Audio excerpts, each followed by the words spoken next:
Hi అండి, welcome back to our channel. It's smart Bindu vlogs. అందరూ ఎలా ఉన్నారండి? మీరందరూ బాగున్నారైతే అనుకుంటున్నాను. నేను కూడా బాగున్నానండి. కొత్తగా ఎవరైనా మన ఛానల్ చూస్తున్నట్లయితే ప్లీజ్ అండి సబ్స్క్రైబ్ చేసుకోండి. పక్కనే ఉన్న బెల్ ఐకాన్ని కూడా క్లిక్ చేసుకోండి. నేను పెట్టే వీడియోస్ అన్నీ మీకు నోటిఫికేషన్ ద్వారా వస్తుంది. ఈరోజు చాలా యూస్ఫుల్ అయ్యే టిప్స్తో అయితే మీ ముందుకైతే వచ్చేసాను. వీడియోని అయితే ఎక్కడ స్కిప్ చేయకుండా చూసేయండి. ఫస్ట్ టిప్ ఏంటి అంటే, నార్మల్గా మనము కాలీఫ్లవర్ని అయితే ఇలా తెచ్చుకొని కర్రీస్లో, ఆ తర్వాత ఫ్రైకి ఇలాగ పకోడా అలా చేసుకుంటూ ఉంటాం కదా. సో మనం కాలీఫ్లవర్ని అయితే డైరెక్ట్గా అలానే వేయకూడదు అనమాట. దీనిలో చూసినట్టయితే మీకు బాగా కనిపిస్తుంది, చిన్న చిన్న పురుగులు అయితే ఉంటాయి. సో ఆ పురుగులు అనేవి నీట్గా పోవాలి అనుకుంటే ఇలా ఒకసారి ట్రై చేసి చూడండి. సో చాలా బాగా యూజ్ అవుతుంది. ఫస్ట్ అయితేను ఒక పెద్ద గిన్నెలో అయితేను వేడి నీళ్ళు అయితే పెట్టేసుకోవాలన్నమాట. సో బాగా వేడి నీళ్ళు అయితే మంచిగా కాగాలి. ఆ తర్వాత ఒక స్పూన్ కల్లుప్పు, ఆ తర్వాత ఒక హాఫ్ టేబుల్ స్పూన్ పసుపు అనమాట.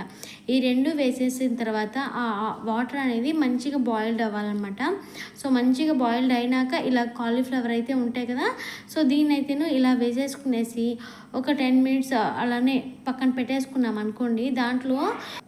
దాంట్లో అయితే చిన్న చిన్న పురుగులు అనేవి ఉంటాయన్నమాట. అసలు మనకి కంటికి కనిపించిన పురుగులు కూడా లోపల అయితే ఉంటుంది. సో ఇలా వేడి నీళ్ళు, పసుపు, ఉప్పు వేయడం వల్ల దాంట్లో పురుగులు ఏదైనా ఉన్నా కూడాను అలాగైతే బయట వచ్చేస్తుంది అనమాట. ఇక్కడ నేను చూపిస్తున్నాను చూడండి. ఒక స్పూన్ ఎత్తేసి దాంట్లో అయితే చిన్న చిన్న పురుగులు అయితే ఉంటుందన్నాను కదా. సో ఆ పురుగులు అయితేను నీట్గా అలా పైన తేలిపోతూ ఉంటుందన్నమాట. ఆ తర్వాత మనం నీట్గా వాష్ చేసి ఆ తర్వాత మనం వాడుకోవచ్చు అనమాట. ఒకసారి ట్రై చేసి చూడండి, చాలా బాగా యూజ్ అవుతుంది. ఆ తర్వాత నెక్స్ట్ టిప్ ఏంటి అంటే, నార్మల్గా మనము పెసరట్టు అలాంటివి చేసుకుంటూ ఉంటాం కదా, పెసరట్టు దోశలు ఇలాగా చేసుకుంటూ ఉంటాము. సో దీన్ని అయితేను ఇలా ఒకసారి ట్రై చేసి చూడండి, చాలా బాగా ఉంటుంది కూడాను టేస్ట్ అయితేను. సో మనము మామూలుగా పెసరపప్పు మాత్రం నానబెట్టేసుకునేసి ఆ తర్వాత మనం పెసరట్లు అయితే వేసుకుంటాం కదా.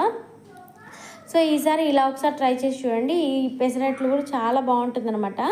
సో ఇలా పెసరపప్పుని నీట్గా ఒక 6-7 అవర్స్ పాటు బాగా నానబెట్టేయాలన్నమాట. నానబెట్టేసుకున్న తర్వాత బాగా నానిన తర్వాత ఒక మిక్సీలో వేసేసుకునేసి దాంట్లో ఒక 2 అల్లం ముక్కలు, ఆ తర్వాత ఒక 2 పచ్చిమిరపకాయలు, ఆ తర్వాత కొంచెం జీలకర్ర అనమాట. ఇవన్నీ వేసి బాగా మెత్తగా అయితే గ్రైండ్ చేసుకోవాలంటే దోస బ్యాటర్ లాగా అయితే రెడీ చేసుకోవాలన్నమాట.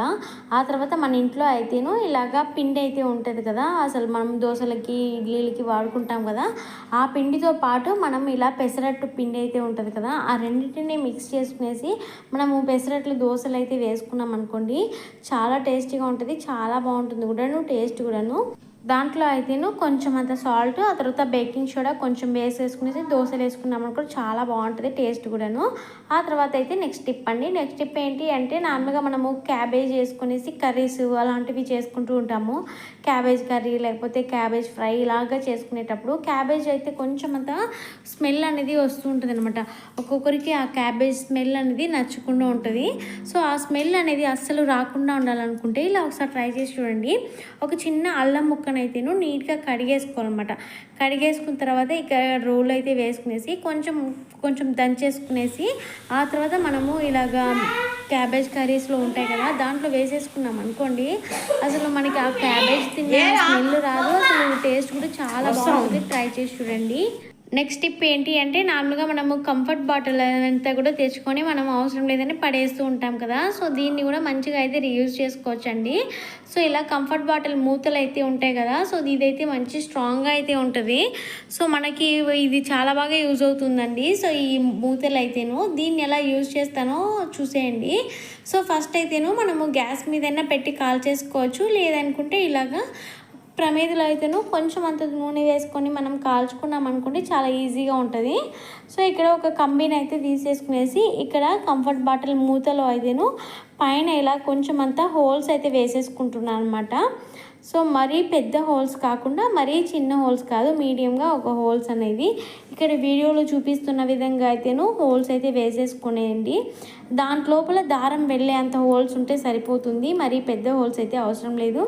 ఆ తర్వాత ఇలాగా మనం స్టీల్ స్క్రబ్బర్తో అయితేను మనం చేతిలో పెట్టుకొని ఇలాగా మనము షింక్ దగ్గర, ఆ తర్వాత వాష్రూమ్స్లో మనం నీట్గా క్లీన్ చేసుకునేటప్పుడు మనం చేతి మీద రుద్దామనుకోండి, చేయి మొత్తం కూడా ఘాట్లు అయితే పట్టిపోతూ ఉంటుంది అనమాట. ఎందుకంటే అది స్టీల్ కాబట్టి చేయి అంతా కూడా కోసుకుపోతూ ఉంటుంది, మనకి చాలా పెయిన్ కూడా వస్తూ ఉంటుంది అనమాట.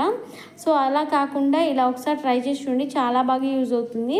ఇది మనకి చాలా రకాలుగా వాడుకోవచ్చు అనమాట. సో ఇలాగైతేను ఇక్కడ చూసారంటేను ఇలాగ స్టీల్ స్క్రబ్బర్ అయితే తీసుకున్నాను. సో నాకైతేను ఎక్కువ నేను ఇలాగా వాష్ చేసేటప్పుడు అలాంటి టైంలో అయితే చేయి మొత్తం కూడా గీసుకునేస్తాయి అనమాట. అది గీసుకునేసరికి చాలా మంట పుడుతూ ఉంటుంది. సో ఒకసారి ఇలా ట్రై చేసి చూడండి, మీకు కూడా చాలా బాగా యూజ్ అవుతుంది. నాకైతే చాలా బాగా యూజ్ అయిందండి. సో ఇలాగైతేను ఇలాగ హోల్స్ వేసుకున్నాం కదా, దాంట్లో అయితేను కొంచెం అలా థ్రెడ్ వేసుకునేసి మనము ఇలాగ సిజర్ ఉంటే సిజర్ తోటి కూడా లాగేయచ్చు. నేను నా ఫింగర్స్ అయితే వెళ్ళింది కాబట్టి సో నేను ఫింగర్స్ తోటే లాగేసుకున్నాను అనమాట థ్రెడ్ అనేది. ఆ తర్వాత అయితే ఇలాగ స్క్రబ్బర్ అయితే ఉంది కదా స్టీల్ది, సో ఇలాగ దీన్ని అయితేను ఇలాగ థ్రెడ్ లోపల పెట్టేసుకునేసి చాలా టైట్గా అయితేను మనము థ్రెడ్ నాట్ వేసేసేయాలన్నమాట. సో అసలు చాలా ఈడిపోకుండా ఉంటుంది అనమాట, చాలా బాగుంటుంది. ఇలాంటి టిప్స్ వీడియోస్ అయితే మన ఛానల్లో చాలా పోస్ట్ చేస్తున్నానండి, ఒకసారి చూడండి. చూసి నచ్చి కంటెంట్ ఉంది అనుకుంటే మన ఛానల్ని సబ్స్క్రైబ్ చేసుకోండి, కొంచెం సపోర్ట్ చేయండి. ఇలాగా ఇక్కడ మొత్తం అయితేను ఇలాగ థ్రెడ్ తోటి అయితేను బాగా పైన అయితే ఆ హోల్స్ నుంచి దారం అనేది రాకుండా ఉండడానికి ఒక నాట్ అయితే వేసేసుకునేసేయండి. ఇలా నాట్ వేయడం వల్ల మనకి ఆ హోల్స్లోంచి అసలు దారం అనేది ఈడిపోకుండా ఉంటుంది. ఆ తర్వాత ఇలా బ్యాక్ సైడ్ అయితే తిప్పించుకునేసి సో ఇక్కడ దారాన్ని కూడాను టైట్గా అయితే ముడి వేసేసేయాలన్నమాట. ఇలా వేయడం వల్ల మనకి అది ఈడిపోకుండా ఉంటుంది అనమాట, ఎన్ని రోజులైనా ఈడిపోకుండా ఉంటుంది. మనకి చాలా యూజ్ అవుతుందండి, చాలా బాగా యూజ్ అవుతుంది. సో ఇలాగైతే థ్రెడ్ వేసేసుకున్న తర్వాత చూసారా ఎంత బాగా అయితే వచ్చిందో, చాలా సూపర్గా ఉంది కదా, క్యూట్గా ఉంది. నాకైతే భలే నచ్చేసింది అనమాట. ఇలాగా హ్యాంగింగ్ లాగా అనమాట, పైన కొంచెం హ్యాంగింగ్ లాగా పెట్టేసుకున్నాం అనుకోండి, నీట్గా వాష్ చేసేసుకునేసి తగిలించుకోవచ్చేస్తుంది అనమాట.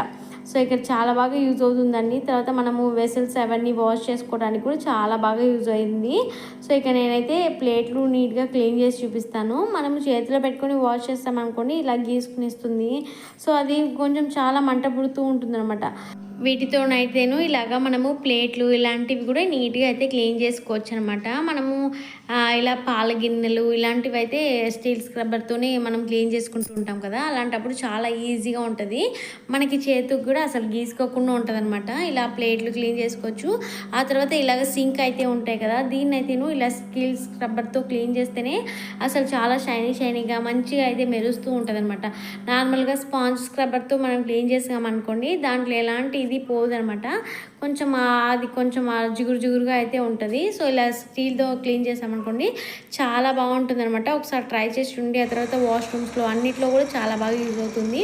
ఇలా నీట్గా మనం వాష్ చేసుకున్న తర్వాత ఇలాగనైతే ట్యాప్కి లేకపోతే ఇంకెక్కడైనా కూడా ఇలా హ్యాంగ్ చేసుకున్నాం అనుకోండి, దాంట్లో ఉన్న వాటర్ అంతా కూడా నీట్గా అయితే ఇంకిపోతుంది అనమాట. ఇందులో మీకు ఏ టిప్స్ నచ్చిందో నాకైతే కమెంట్స్ చేయండి. ఇదండి ఇవాళ టిప్స్ అయితే. టిప్స్ నచ్చినట్లయితే ఒక చిన్న లైక్ అయితే ఇవ్వండి. Thank you for watching. Bye, take care.